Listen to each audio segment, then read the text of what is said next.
Olá, telespectadores da TV Otimista. Me chamo Letícia Caracas e está começando mais um programa Edson Silva na TV. No programa de hoje apresentamos a entrevista feita pelo jornalista Edson Silva com o deputado estadual Sérgio Aquiá, falando sobre a política cearense e a situação do seu partido, o PDT, neste ano de 2023. Vamos conferir. A nossa entrevista de hoje é com o deputado estadual Sérgio Aguiar. É um dos integrantes da bancada do PDT na Assembleia Legislativa Cearense. Deputado, a Assembleia está funcionando desde o dia 1º de fevereiro e nós já tivemos uma movimentação relativamente grande em se comparando com o início de outras legislaturas. A que o senhor atribui isso? Bom, primeiro, é verdade que 21 parlamentares chegaram agora à casa. Então, isso fez com que um sangue novo pudesse oxigenar a Assembleia Legislativa. Temos visto aí já alguns comportamentos de parlamentares que, além de serem legítimos políticos, ou seja, lideranças entre populares, entre os seus sindicatos, entre as suas classes de trabalhadores ou nas classes empresariais, mas que também comungam de fazer uma participação mais efetiva aqui na nossa Assembleia Legislativa. O plenário tem sido bem participativo, entretanto ainda vejo uma pouca participação nas comissões, tanto é claro de que acredito que nesses 3 meses aí que nós temos completando já no próximo dia 30, acho que poucas audiências públicas foram realizadas. Isso ainda é uma falta de aproximação que o Poder Legislativo deve ter entre os seus, ou seja, os deputados, mas principalmente envolvendo segmentos que merecem a nossa atenção com relação aos variados temas que nós temos para debater aqui na Assembleia. Deputado, esse número de novos deputados a que o senhor se referiu aí, oxigenou realmente a Assembleia para uma melhor Assembleia ou ainda não se pode fazer essa avaliação, mesmo depois que o senhor fez referência aí à questão das audiências públicas? Até agora as comissões não tiveram a agilidade suficiente para promover audiências públicas. Estou aqui há 5 mandatos, mas quem sou eu para qualificar qualquer parlamentar? Todos eles, para mim, são autênticos representantes do povo e todos têm o seu brilho e principalmente o seu apelo popular por aqui terem chegado para inspirar a confiança de todos, Edson. Então, o que imagino é de que a renovação que existiu no parlamento nesse momento, ela fez com que houvessem pessoas melhor preparadas entrando aqui, muito embora se diga que não é levado em conta pelo eleitor apenas o aspecto qualitativo, mas a quantidade de votos é que faz com que as pessoas possam chegar aqui. Mas eu lhe dou um exemplo muito franco, meu, já deputado veterano da casa. Meu avô Murilo Aguiar foi deputado por 5 mandatos e não tinha sequer o ensino fundamental completo, mas era um líder nato junto à população do estado do Ceará. Meu pai, Francisco Aguiar, tinha pouco mais do que o ensino médio, iniciou o curso superior, mas foi presidente da Comissão de Constituição e Justiça por 10 anos e governou o estado do Ceará. Eu tenho 3 formaturas, tenho também meu preparo através de mestrado e tudo, mas nem por isso tenho uma melhor qualificação do que ele, embora melhor preparado a nível educacional, em termos de ciência e tecnologia, mas o apelo popular, aquele cheiro do povo, é o que é fundamental para aqueles que estão aqui no Parlamento Estadual. Deputado, o senhor fez menção ali agora à Comissão de Constituição e Justiça. A gente pode até dizer que é a comissão mais importante da casa porque ela faz exatamente a análise da matéria que deve ser vista pelas outras comissões e posteriormente no plenário. Nós tivemos já aqui nesta legislatura, ou mais precisamente no mês de fevereiro, 2 momentos assim que chamaram a atenção. O governador propôs 2 leis e fez a alteração dessas 2 leis. A Comissão de Constituição e Justiça não percebeu que pelo menos uma delas não deveria ter sido aprovada? Edson, eu não vejo dessa forma. A Comissão de Constituição, Justiça e Redação, ela leva em conta quais aspectos? O aspecto da legalidade, da juridicidade, da constitucionalidade e da técnica legislativa. Relativamente a esses aspectos, foram todos eles bem conduzidos. O que, por sua vez, foi levado em conta é, talvez, a pressa da reunião das comissões, inclusive algumas delas, porque no primeiro mês foi a mesa diretora que se reuniu emitiu parecer. E emitiu parecer sobre também a parte meritória, né? A parte sobre os temas que são envolvidos.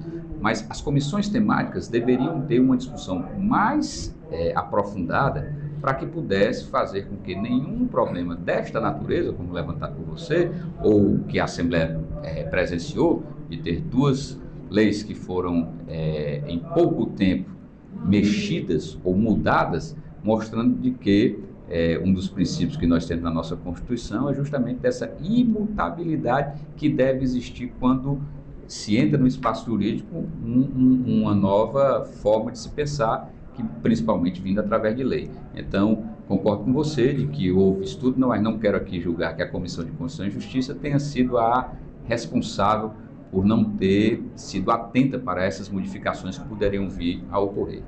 Muito bem, mas ainda na questão da Comissão de Constituição e Justiça, recentemente a Assembleia aprovou uma lei proposta pelo governador do estado, extinguindo a Fundação de Saúde.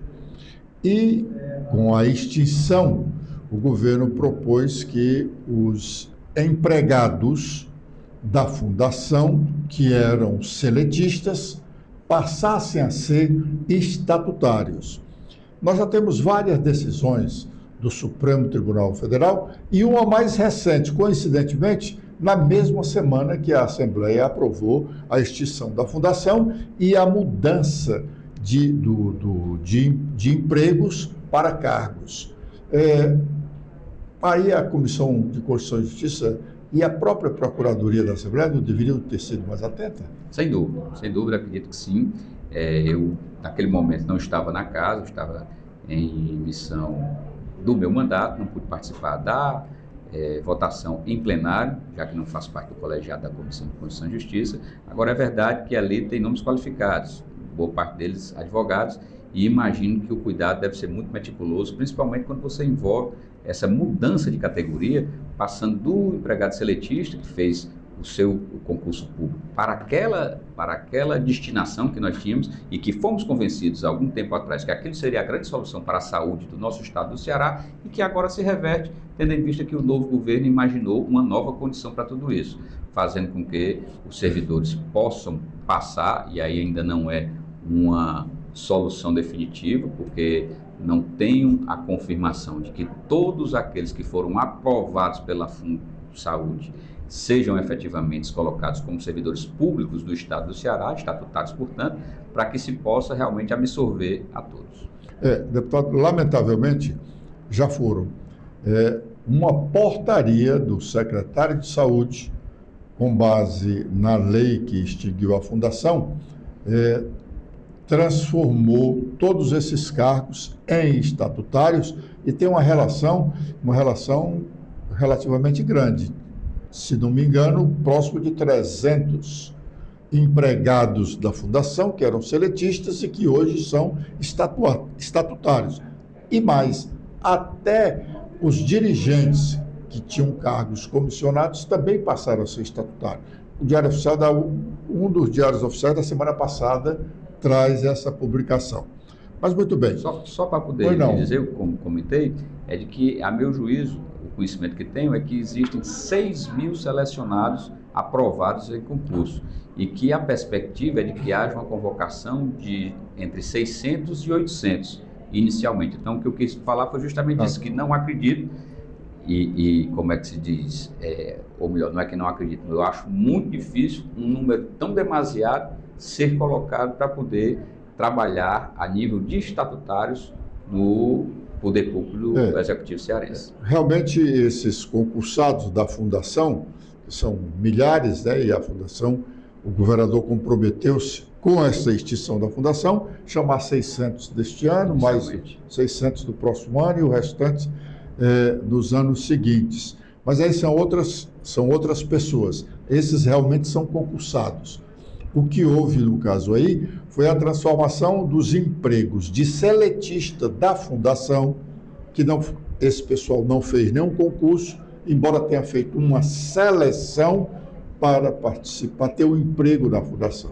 Bom, mas só ouvi casos semelhantes quando da transformação das seleções que ocorreram para agentes comunitários de saúde e que, por isso, tinham a sua condição, já que a seleção que foi feita assemelhava-se a um concurso público e aqui a Assembleia referendou realmente isso, salvo engano, entre o ano de 2009 e 2010, quando eu estava no meu primeiro mandato, que foi quando os agentes comunitários de saúde passaram a ser servidores públicos de categoria especial no estado do Ceará.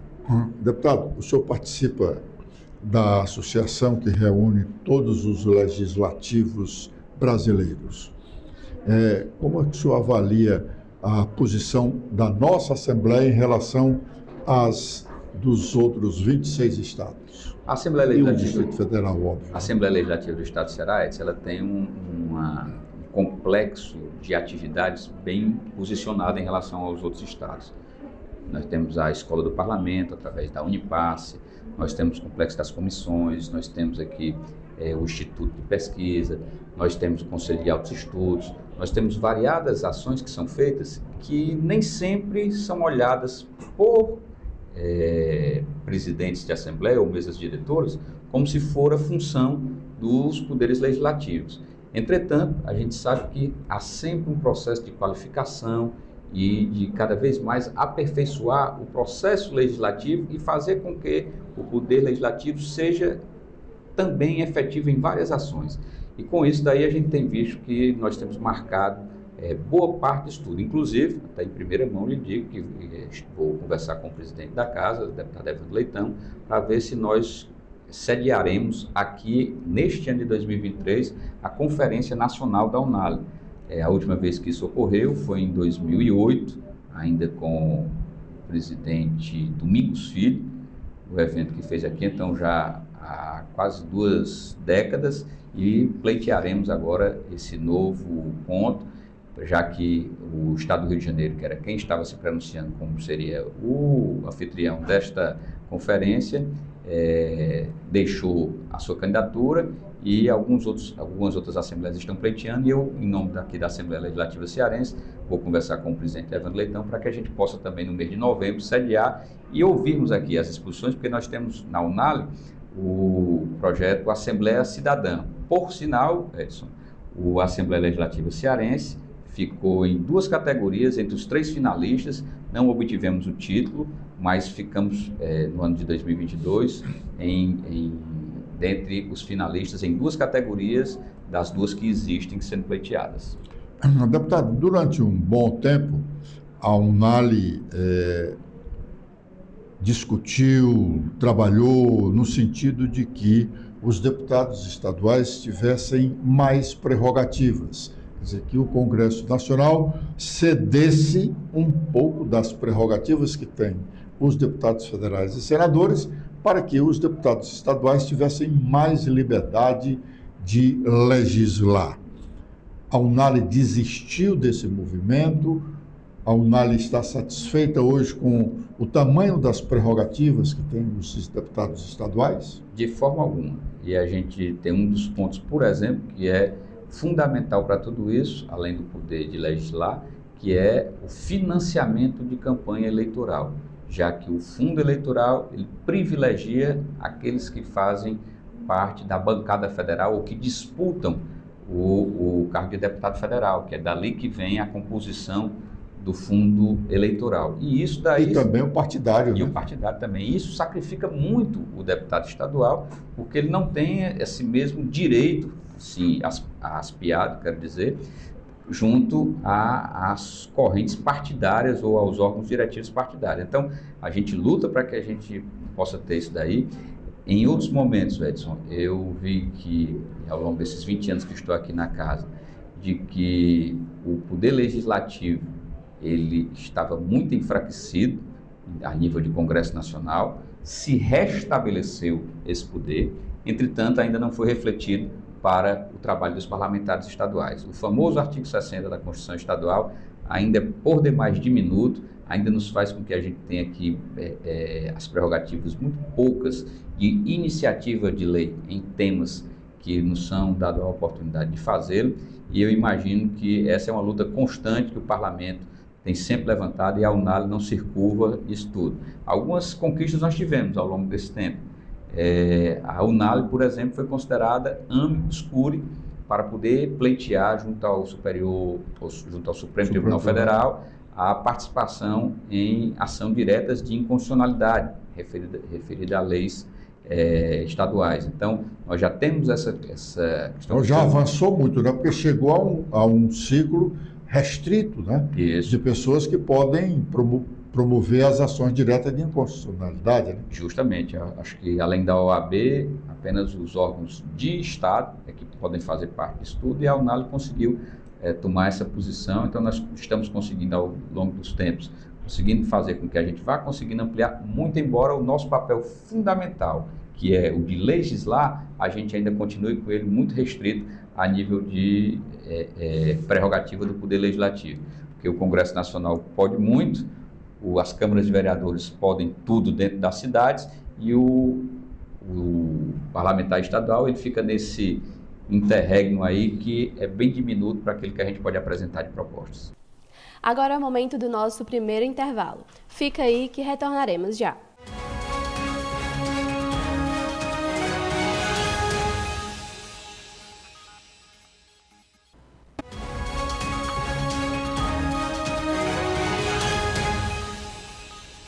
De volta, confira agora o segundo bloco da nossa entrevista com o deputado estadual Sérgio Aguiar. Deputado, mas o que concretamente a UNALI quer em relação à distribuição dos recursos do fundo eleitoral? Nós queremos fazer com que haja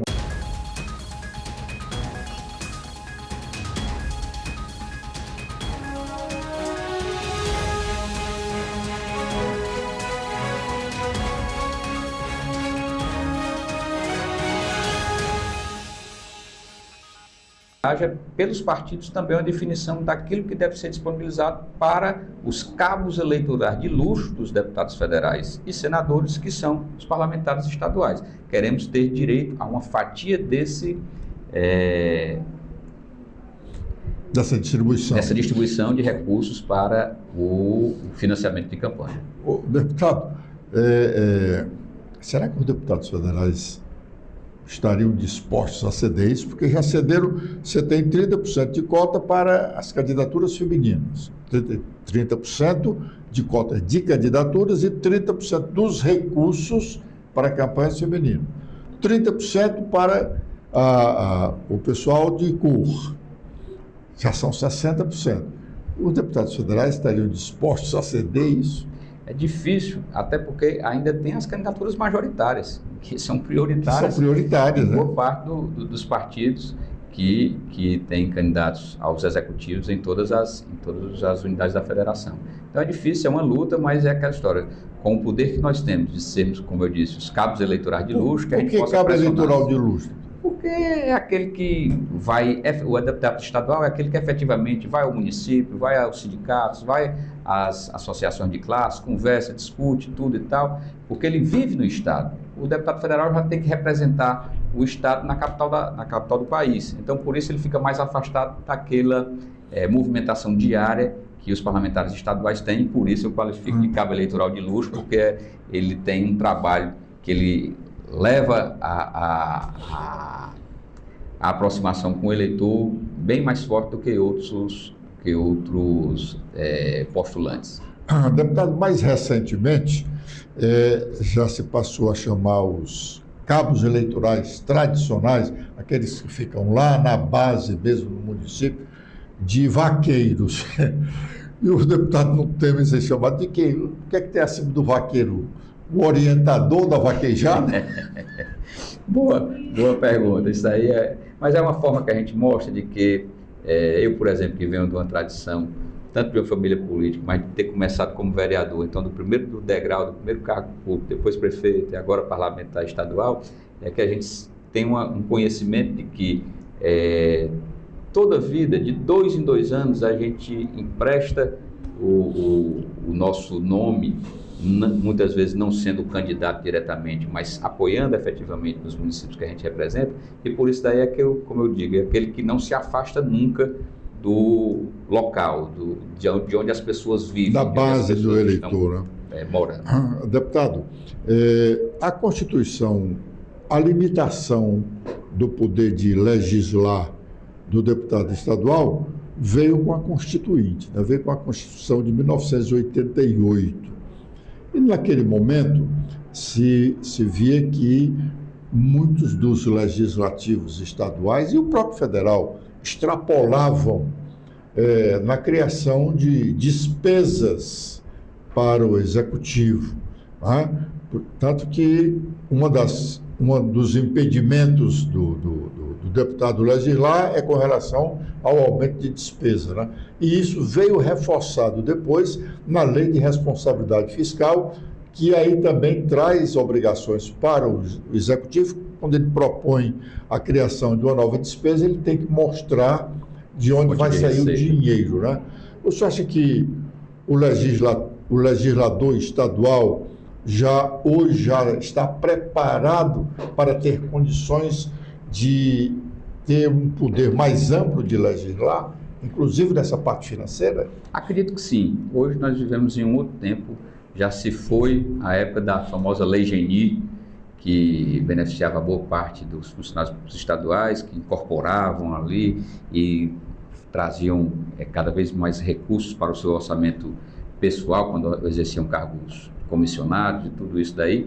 E hoje não é mais esse tempo. Hoje o tempo é da eficiência, é de você realmente ter o servidor público como um daqueles que está no mercado para poder trabalhar e proporcionar à população bons resultados. E eu acredito que o parlamentar estadual, ele já está maduro sim para poder fazer com que saiba de onde tirar o recurso para poder fazer com que ele seja aplicado de uma forma mais melhor e mais eficiente.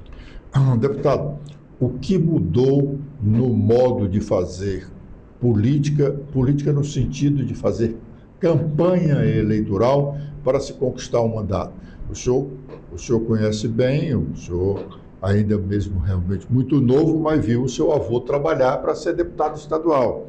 Depois viu o seu pai trabalhar para ser deputado estadual. E depois o senhor próprio trabalhou para ser deputado estadual. O que é que o senhor mostra de diferença da campanha que o Murilo Aguiar fazia, que o Chico Aguiar fazia e que o senhor faz? Eu procuro sempre aperfeiçoar um pouco mais. Eu costumo dizer que eu não tenho a metade da competência que eles tiveram ao longo dos tempos das eleições que disputaram, porque cada um, dentro do seu momento, tinha o seu poder de poder sensibilizar um número maior de pessoas. O que nós imaginamos é que a aproximação, ou seja, a intimidade com o eleitor, o conhecimento com as pessoas que você representa, a confiança que as pessoas lhe dedicam e sempre procurar publicizar o mandato, fazer com que as pessoas possam confiar no seu representante, estar sempre participando das atividades que sejam atividades políticas ou sejam atividades sociais, mas nos locais onde as pessoas moram, onde as pessoas trabalham, onde as pessoas vivem. E também o principal é de você seguir uma linha de procurar sempre ser responsável para com o mandato e respeitar o cidadão. Esse, para mim, são aquilo que recebi de ensinamentos, foram esses os ensinamentos, e o que mudou foi hoje essa maior rapidez, celeridade das informações que chegam ao cidadão, assim como também de você ser cada vez mais ter não apenas a sua vida política, mas toda a sua vida, de certa forma, publicizada, e as pessoas poderem conhecer de perto qual é e quem são os seus representantes. Deputado, recentemente, antes da eleição passada, um parlamentar me disse, falando sobre a campanha, disse que estava difícil a campanha estava muito cara, que agora as pessoas não estavam pedindo uma ajuda qualquer, pediam um Pix. Sem dúvida, quando o seu avô começou a fazer campanha, tinha o assistencialismo muito grande, mas não era o que temos hoje. Hoje nós temos o assistencialismo e temos a compra direta, o eleitor propondo vender o seu voto. Isso ainda está muito arraigado no interior do estado do Ceará, ou melhor, no Brasil inteiro, né? Existe sim, e eu acho que o grande mal das pessoas colocarem a criminalização da política, principalmente de respeito à corrupção, ela parte também do representado. Portanto, ela parte do cidadão, que muitas vezes se desrespeita ao fazer propostas assim, como você falou aí, me passe um Pix, mande isso, mande aquilo, faça uma coisa dessa e tudo e tal. E isso muitas vezes contamina realmente o processo político. E eu acho que a gente tem cada vez mais, e é por isso que a gente espera que o estado do Ceará parta na frente pelo processo educacional que tem, para que essas coisas vão tendo outro direcionamento a partir das ações de conscientização coletiva e principalmente de cidadania que a juventude deve ter de expectativa pela frente. Deputado, sem dúvida, o senhor experimentou menos concorrência quando o senhor começou a disputar cargos eletivos aqui na Assembleia Legislativa do que agora. Em outras palavras, antes nós tínhamos menos candidatos do que hoje. O que mudou? A oportunidade de que todos aqueles devem ter chance de poderem postular cargos dessa forma. Por exemplo, meu pai, Francisco Aguiar, quando foi candidato ao seu primeiro mandato, foi votado por alguns nomes que, quando chegou na sua segunda eleição, originou mais 2 outros deputados estaduais, que foi a deputada Silene Aguiar, lá do Marco, e o deputado Marcelo Carlos do Ipu, que tinham votado na primeira eleição em Francisco Aguiar.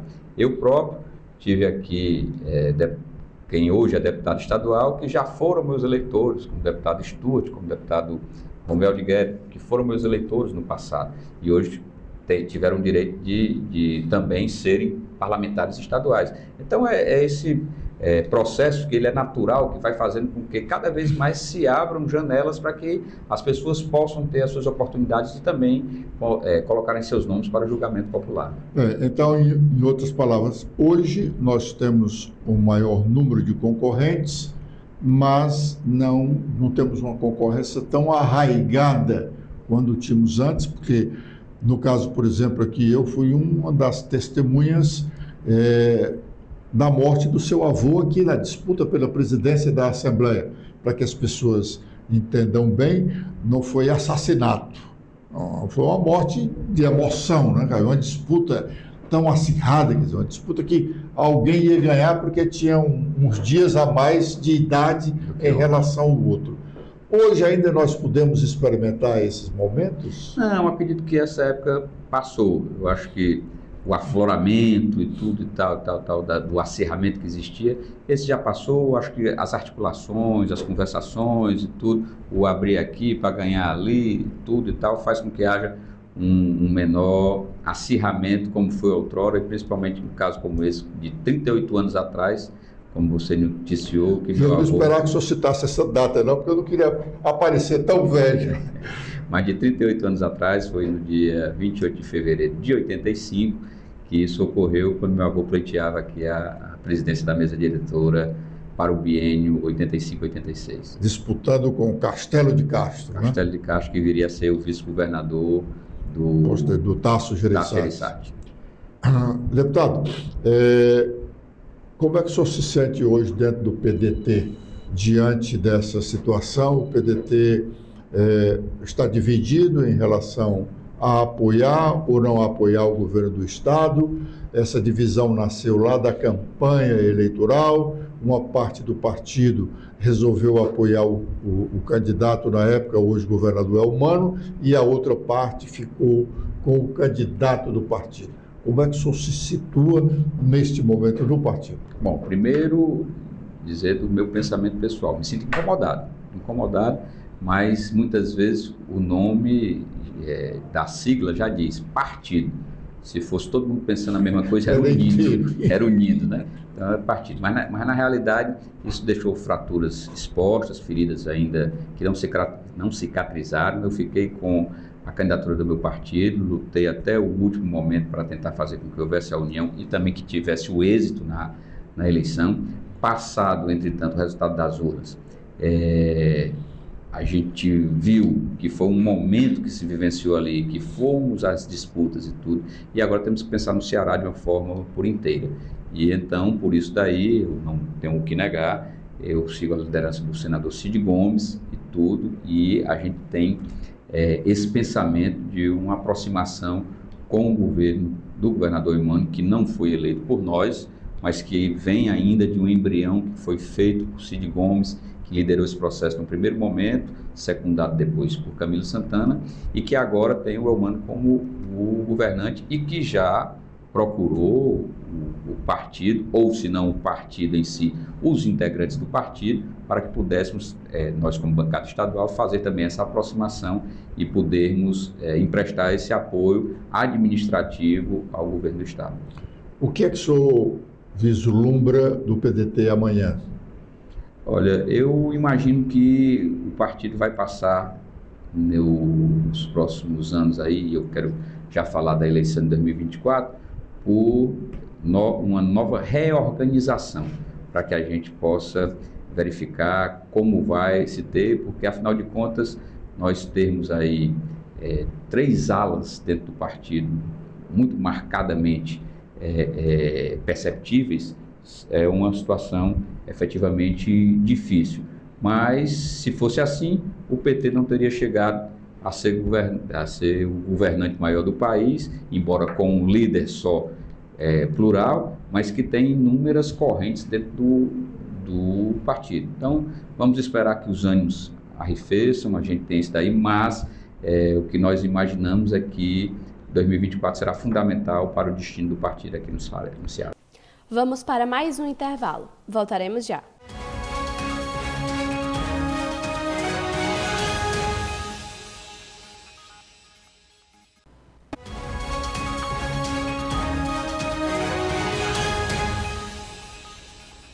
Confira agora a última parte da entrevista com o deputado estadual Sérgio Aguiar. Deputado, quem são esses três grupos do PDT? É um grupo ligado ao senador Cid Gomes, um grupo ligado àqueles que fazem parte de uma corrente junto ao presidente da Assembleia, Evandro Leitão, e outro ligado ao ex-prefeito Roberto Cláudio e ao prefeito Zé Sarto, que tem uma atuação majoritariamente aqui na capital. Onde é que o senhor vê que o presidenciável Ciro Gomes se situa? Ele é o nosso grande mentor, nosso grande líder, foi a nossa inspiração nas 3 últimas eleições para presidente da República e tudo. Nós temos confiança no seu talento e tudo, e agora o poder dele é de fazer com que haja a reaproximação e costurar o partido mais uma vez para a gente enfrentar os novos desafios. Mas a posição dele é frontalmente contrária ao PT federal e também contrário ao PT estadual. Tanto que há divergência entre ele e o irmão senador. Isso. Mas é bom se lembrar que o presidente do PDT, o Lupe, é ministro do governo do PT, ministro do governo do presidente Lula. Então aqui eu acredito que a água na fervura vai baixar e a gente vai conseguir superar esses problemas momentâneos que nós estamos enfrentando. Deputado, o senhor já falou aqui na eleição do próximo ano, a eleição municipal. Quer dizer, esses 3 grupos do partido vão participar da disputa com candidatos a prefeitos arredio a um sentido de unidade da agremiação? Eu acho que vai ser a grande hora da gente ver como é que vai se comportar. Realmente 2024 é muito importante para que todos saibam. Nós temos um grande a pérola que existe do PDT nas capitais, são apenas 2, uma delas é lá a capital de Sergipe e a outra é especialmente Fortaleza, que é a 5ª maior cidade quinta maior capital do país. Então, é a joia da coroa do PDT, é realmente a Prefeitura de Fortaleza, e imagino que todos devem estar para construir uma reeleição do projeto do PDT aqui em Fortaleza. Deputado, no curso da campanha, da última campanha, em 2022, né? Alguns prefeitos ligados a alguns deputados, e eu peço testemunho aqui do senhor, o senhor teve dificuldade na relação com os prefeitos que votaram no senhor e estariam votando no candidato adversário ao governo do Estado? Pontualmente. Entretanto, eu tinha prefeitos que não eram do meu partido, PDT, mas que votavam em mim, sendo de partidos outros que faziam parte da base aliada. Esses realmente ficaram com uma candidatura que não era do meu partido, mas graças a Deus, aqueles que eram do meu partido, nós preservamos eles fazendo um apoio uníssono ao candidato do PDT. E aqui cito como prefeito de Camusim, prefeito de Barroquinha, prefeito de Bela Cruz, dentre outros que foram prefeitos do PDT, prefeito de Frecheirinha, que ficaram fechados conosco e a nossa candidatura majoritária do nosso ex-prefeito Roberto Cláudio. Deputado, ainda temos muito aqui no Ceará e no Brasil todo, nós não somos diferentes na política, né? De pessoas de outro partido que votam em candidatos diferentes. Isso traz dificuldade no curso da campanha? Por exemplo, você tem um prefeito que é ligado ao PSDB e que, por acaso, está comprometido com o governador Elmano, que indicou para ele um deputado federal do PT. Então, o senhor vai fazer dobradinha naquele município, o senhor do PDT, candidato a estadual, e o fulano lá do PT, candidato a federal. Isso não gera uma certa confusão? Sim, para o eleitor sim, mas, entretanto, na vida pública e principalmente na disputa política, a gente tem que se submeter a muita coisa do que acontece por aí. Eu tive, por exemplo, parcerias preferenciais na eleição passada, de 2022, com o PDT, com deputados federais do PDT. Mas nem por isso deixei de ser votado com um deputado do PP, deputado do União Brasil, deputado do MDB, deputado do PT, dentre outras siglas que disputaram. Por quê? Porque cada local tem uma peculiaridade própria. E ali a liderança local muitas vezes tem uma intimidade maior com um político que, por exemplo, pleiteia a eleição e muitas vezes tem. Vamos aqui citar um exemplo, eu gosto muito dele, o deputado federal José Arnon Bezerra. Passou sua vida inteira no PTB, mas na última eleição, como o PTB não teria condições de formar uma chapa, ele foi para o PDT para poder disputar. E nem por isso daí as pessoas deixaram de votar nele porque ele deixou o partido. E assim também acontece comigo. Eu tenho uma convicção de que dos 100 mil votos que tirei, pouco mais de 10 mil podem ter sido dedicados a mim por eu ser pedetista. Os 90 mil foi personalístico, foi em virtude de quem sou eu, do trabalho que faço, onde atuo, como faço para poder fazer a política se tornar verdade, que ainda é uma grande coisa no Brasil que ocorre, que é a fragilidade das ideologias partidárias. Deputado, recentemente nós conversamos aqui com um vereador de Fortaleza, que já tem 5 ou 6 mandatos, e ele dizia que se considerava um bom político porque o eleitorado dele era fiel. Ele morava no mesmo bairro aqui em Fortaleza e a votação dele sempre estava num crescente. E aí dizer que, se você tem aí exemplo de vereadores que se elegem aqui por 2 ou 3 bairros aqui, amanhã, na outra eleição, ele já vai se eleger por 2 outros 3 bairros diferentes, porque não tem mais a força política aqui. Eu pergunto, no município também, no plano estadual também a gente vê isso, tem deputados que são votados em 5, 6 municípios nesta eleição, na outra eleição vai ser votado em 5, 6 outros municípios. Por que isso se dá? Aliás, ele disse que isso se dava porque o eleitor avaliava, ele era um bom político, e estava dizendo isso porque tinha o aval dos eleitores. O deputado estadual vê assim também? Sim. eu acredito que as raízes elas são fundamentais para poder fazer com que haja, como eu disse logo no início, a intimidade entre o eleitor e o parlamentar. Eu lhe confesso, não tenho o menor entusiasmo de fazer política no Cariri, no sertão de Crateús, em Inhamuns, no Vale do Jaguaribe, no sertão central, que são regiões que eu não tenho uma grande penetração política. Então, eu faço ela concentrada em determinada região, que é Serra da Ibiapaba, Litoral Norte, Vale do Curu, a capital Fortaleza, alguma parte do Litoral Oeste, fazendo com isso daí de que a gente possa estar mais ali, porque as pessoas sabem quem é aquele parlamentar. E é por isso daí que eu sempre, além da identificação pelas lideranças que fazem a base nossa nos municípios, mas que a gente tem também essa ligação direta. Eu me orgulho muito de ter, pela primeira vez, conseguido ultrapassar a 18.700 votos no meu Camusim.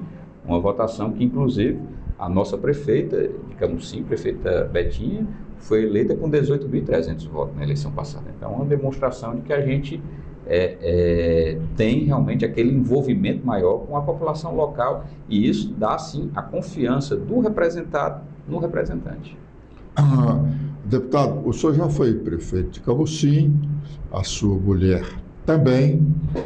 Hoje a prefeita de Camusim é uma aliada do senhor e presume-se que ela venha a ser candidata à reeleição. Mas qual é o... Evidente, o senhor é novo, mas já tem uma vida longa na política, né? Qual é a perspectiva de Camusim, do futuro político de Camusim? Sem dúvida nenhuma, a cidade que respira hoje o turismo é de se fortalecer cada vez mais na área de serviços, na área de turismo, na área de entretenimentos, e fazer com que isso daí possa gradualmente ir tomando a mesma posição econômica que a pesca, que é o nosso grande carro-chefe geral, que é a pesca no nosso município de Camusim.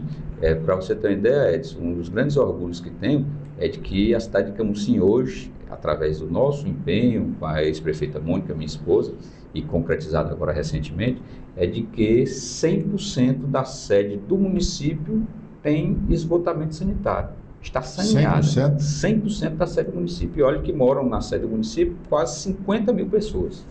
Então, no Norte e Nordeste, a primeira cidade que está preparada dessa forma. A gente tem isso daí como uma expectativa cada vez mais forte de fortalecer essa atuação, porque nós preparamos a cidade com esse saneamento básico para o futuro. Eu tenho convicção de que daqui a 10 anos, as doenças que são tão comuns aí de verminose, doenças essas que são causadas pelas faltas de condições de higiene e de esgotamento sanitário, estarão praticamente debeladas em Camusim, fazendo com que haja um grande diferencial. E eu tenho filhas, eu só tenho filhas mulheres, que não têm planos de entrarem na política. Entretanto, o futuro a Deus pertence. O que for necessário a gente fazer, nós vamos fazer para poder fortalecer. E não é apenas o sobrenome que poderá mostrar da aptidão política ou da vocação pública. Certamente a gente continuará na política ajudando boa parte da região norte do estado do Ceará e em especial nossa cidade de Camusim.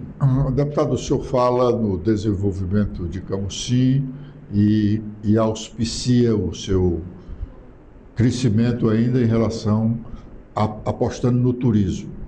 Mas Camusim ainda poderá chegar ao ponto que era há muitos anos, quando liderava realmente aquela região, tinha um porto do estado do Ceará, era lá, as pessoas saíam nos navios que iam para a Europa e outras partes do mundo lá de Camusim? Não mais com aquele porte, e aí eu lhe dou um dado bem sugestivo para análise daqueles que nos assistem. O calado do porto de Camusim é de 4 metros. O calado do porto do Mucuripe era 10 metros, passou para 14 há menos de uma década atrás. E o porto do Pecém, ele é offshore, ou seja, ele é mais de 30 metros e é quase todo no mar. Então isso daí é uma demonstração de que o que eram os cargueiros há algum tempo atrás, que faziam com que entrasse e saísse ali os vapores, comercializando, seja a farinha que era exportada daqui, com o tecido que vinha de fora do estado, fazia toda a movimentação da zona norte do estado, já que para poder chegar alguma coisa até Sobral não existia a BR-222, fazia a ligação com Fortaleza, era tudo através da linha de ferro Camusim-Sobral e se estendia até o Crateús e tudo, enveredando pelo sertão cearense. Hoje nós não temos mais essa condição no que diz respeito à visão industrial de podermos por ali ser um grande porto disso daí, de comercialização de produtos. Nosso porto hoje é vocacionado para a pesca e sabemos que o turismo também é uma alternativa que pode ser conjugada justamente também com a pesca. Uma não impede a outra. Por sinal, isso faz parte da minha tese de mestrado, que tinha como tema uma visão prospectiva para Camusim com o seu desenvolvimento. Isso eu escrevi em 2002, estou agora e era para 20 anos, então vou atualizar nos próximos anos para que a gente possa ver aquilo que realmente cresceu. Então essa é a expectativa de que Camusim agora com um novo viés, já baseado na área de serviços, onde o turismo é o carro-chefe, se torne também e venha a ter um grande desenvolvimento para o nosso estado do Ceará. Deputado Sérgio Aguiar, eu sou muito grato pela atenção que o senhor dispensou em conceder essa entrevista. Muito obrigado. Eu agradeço, Edson, estou sempre ao seu dispor e é bom assim, de bate-pronto, sem ter nada previsto, para a gente poder fazer assim, com maior tranquilidade a exposição das nossas ideias aqui, né, nesse seu conceituado blog. Agradeço a todos pela audiência do nosso programa de hoje. Tenham todos um ótimo final de semana e até segunda-feira.